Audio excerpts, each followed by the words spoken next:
So it's now been a month that I've officially started training a little bit more seriously for my Ironman season.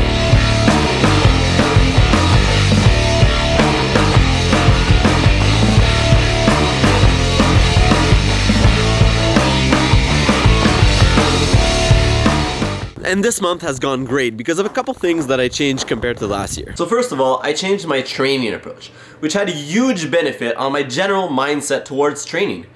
And I haven't swam once. Instead, I've added some yoga sessions and an extra bike session. Swimming is only a little portion of the triathlon, and even more for an Ironman. It's just that I have a really good swim compared to the bike and to the run, and I just see more value in doing more of the things that I'm not good at. And since this is more of the base general phase, this is the right time of not swimming and doing a little bit more biking, running, and concentrating a little bit more of my energy on those things.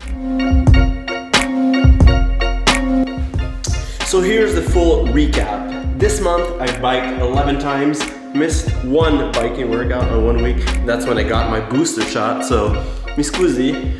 12 running sessions. I haven't missed one running sessions program, so I'm really proud of that one. 8 strength sessions. I actually skipped 2 of them. One because of my booster shot, and the other one was just me being lazy. So still pretty stoked about it. 10 backcountry skiing. I've done a lot of skiing this year. Really happy that we had some snow a little early on. Still wishing for a lot more snow to come. But anyways, that's been done. 2 yoga sessions. So not too proud of that one. Could have squeezed in a little bit more. That's still me being a little bit lazy. Something to learn for the next coming month. Maybe scheduling only 1 a week instead of trying to schedule 3 a week. Something a little bit more realistic. And to finish, 15 ice cream cones, as planned, as scheduled. Really happy about that. None more, none less. You know, you gotta get the ice cream. So going into Monday, I would start with a brick workout with intensities that I really enjoy doing on the bike. VO2 max, really high intensity intervals.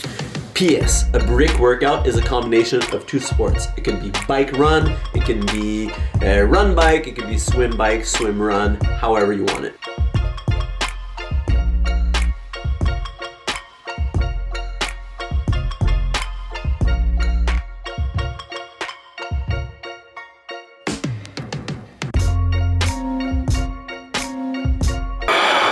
So after that workout, I always eat and maybe shower. And then after that, a couple hours later, I get back into the gym and hit some weights. 2 times a week, I do about 2 full body workouts, 40 to 60 minutes each time. Compound movement, accessory movement, and remedial exercises.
You know, Monday's a big day, but I've enjoyed the challenge and it gave me momentum for the rest of the week.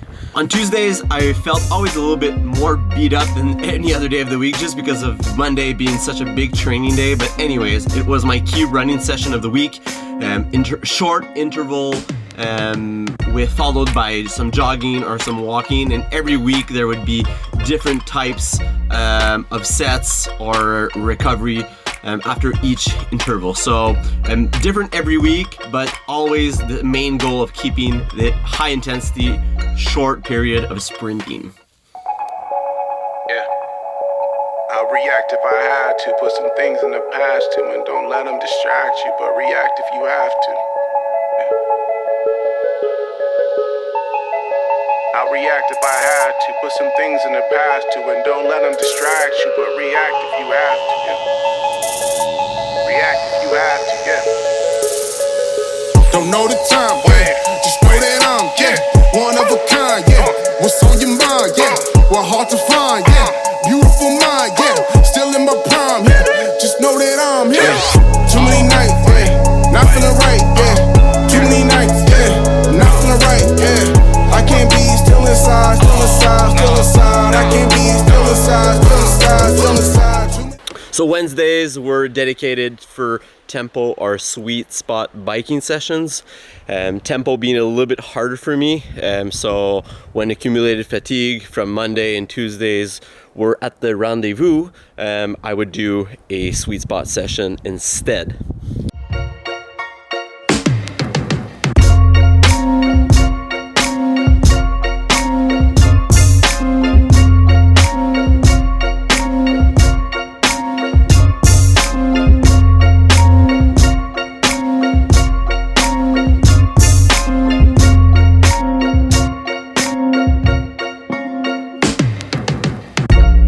Let's keep in mind that tempo training is probably one of the best training for Ironman in my opinion, just because of the long threshold practice kind of. So Thursdays were dedicated for long slow distance running, and Fridays or Saturdays would be dedicated for long slow distance on the bike, all steady, same pace the whole time, mostly like an active recovery.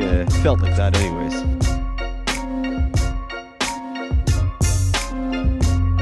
Nowadays, a lot would argue that it's been a big month of training, and others would say that, well, you haven't done enough for the type of event you're training for. And I say, I don't give a fuck. I haven't enjoyed training like this for a while, and if I want to be doing this for a long time, I need to find a way like this that is sustainable and that will not make me burn out like previous goals that I've set myself in the past. Like doing too much, doing too many things that I didn't enjoy doing, and just going with keeping in mind that that it needs to stay fun and enjoyable.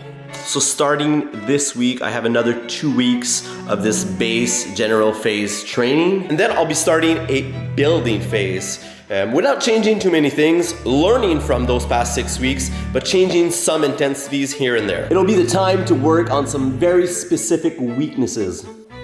Weaknesses that appeared like in the past 6 weeks, or even some weaknesses that we were aware from last year and that we need to put a little bit more focus on. Setup last year was great. There's some things that could have been better, but I just need to take all the good stuff that we did last year, bring them back into the training model this year, integrating little new aspects of training here and there, and that's always interesting to keep the motivation up. Repeat it to my clients all the time. It is important to keep doing the things over and over that you're good at, because you'll just become better at it anyways. I'm out, guys. Thanks for watching. Appreciate it. Please subscribe to the channel, and I'll see you next time.